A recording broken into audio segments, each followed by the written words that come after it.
HD.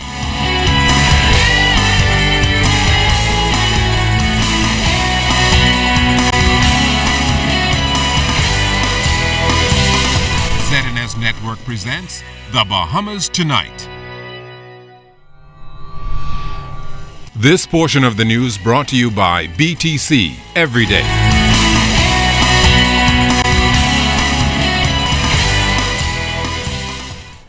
A shanty town that has had its share of challenges, including numerous fires, demolished today, and this time by the landowners. And all of this takes place as the government recently announced plans to enforce the immigration laws. Anyone found with the proper documentation will be deported. Janae Ferguson was at the shanty town just off of Joe Farrington Road today. As the homes were torn down, they stated their displeasure with the process.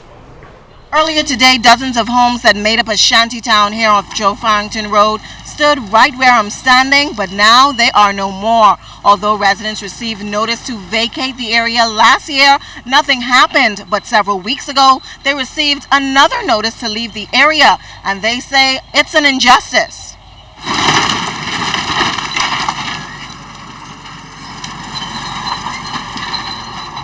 For these people in the back here, they ain't got nowhere to go.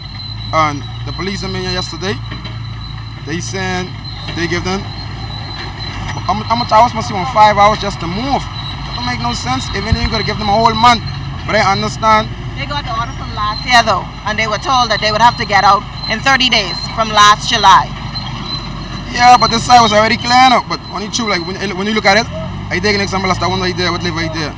She ain't got nowhere to go. Where they want the people them go, they want them to be homeless, they want them to go on the streets. You see how you saying?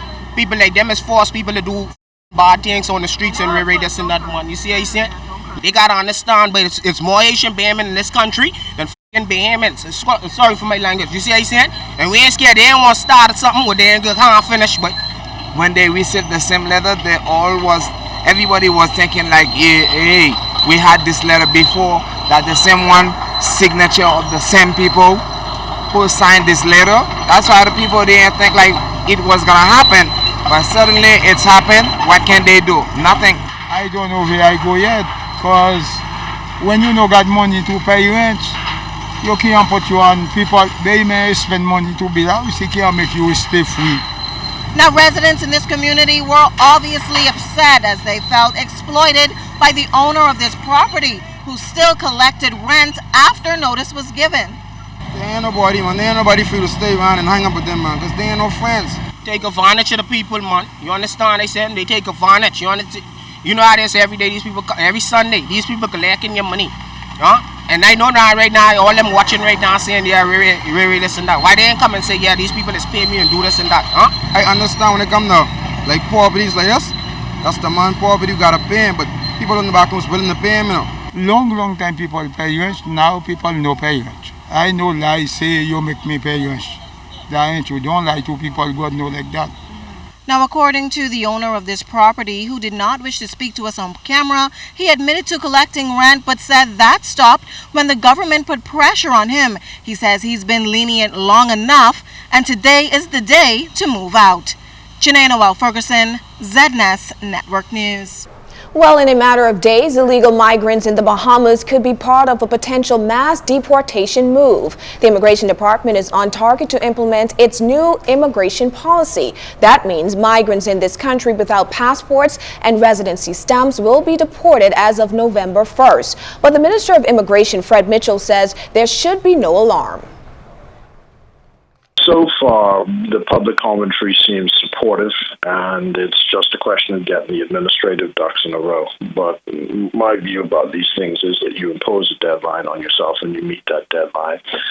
If there are problems, you just work them out after the deadline has passed. Just give an appeal to people not to be alarmed or to see themselves as victims, that this is really just an exercise which is designed to bring law and order to the place and to keep and maintain law and order, to be sure that everybody who's documented, who lives here, is properly documented, and those who don't have the right to be here should not be here. And that's about it. Immigration is getting itself tooled up and ready to implement the policies. Meantime, Minister Mitchell confirmed there have been talks with sectors in our community on this issue, with several issues raised. This hasn't got to do with any nationality. This has to do with a general policy, which is that people who live in the Bahamas have to have permission to be here, and unless you're a citizen of the Bahamas. And that's the general rule, and that's all this is about. It's not targeted at any particular group. A number of ideas have been advanced by various people. The most problematic one is, of course, the question of whether or not someone's parents who are here illegally, whether their children can, in fact, get a lawful resident stamp, and that can't be at the moment. And that's the position that's being maintained. Now to news from the courts this Friday. 5 Dominicans and a Haitian national pleaded not guilty in the South Street Magistrates Court today to illegal fishing charges. Now, all of the Dominicans indicated through their lawyer that they are married to Bahamians. However, only 47-year-old Manassas Laura was granted $5,000 bail with a surety and reporting conditions, as he has a valid spousal permit. Haitian national Nicholas Noel was also granted $5,000 bail with a surety and reporting conditions, as he has a valid handyman permit. However, the issue of bail for the other 4 Dominicans was adjourned to October 20th. All of the defendants were arraigned last week on similar charges. Now, Bahamians 38-year-old Kendrick Morley, 39-year-old Jamal Nixon, and 50-year-old Errol Davis all pleaded not guilty to employing non-Bahamians on a Bahamian fishing vessel and engaging in fishing for commercial purposes without a valid permit.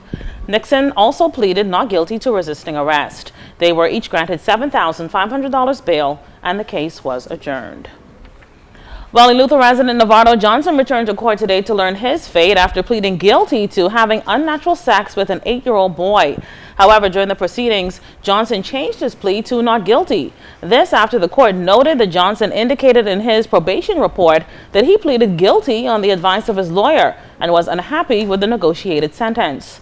Johnson will now go to trial. However, a date has not yet been set for the matter. Meantime, he remains behind bars as he has similar cases pending.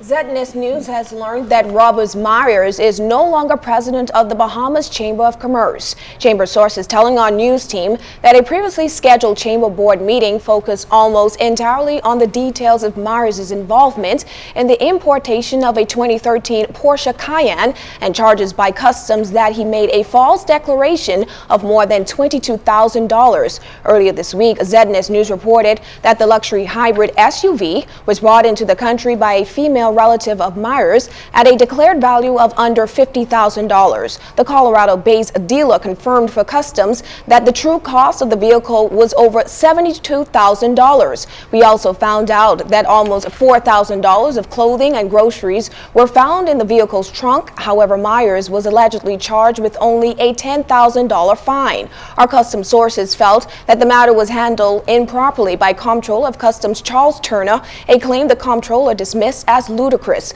We understand the chamber will make a formal statement on Monday once all relevant parties are informed. Meanwhile, customs officials continue to investigate the importation of luxury vehicles into the country that may have been stolen in the United States. We will continue to follow this story as it develops. This portion of the news is brought to you by Shell Ultra Low Sulfur Diesel.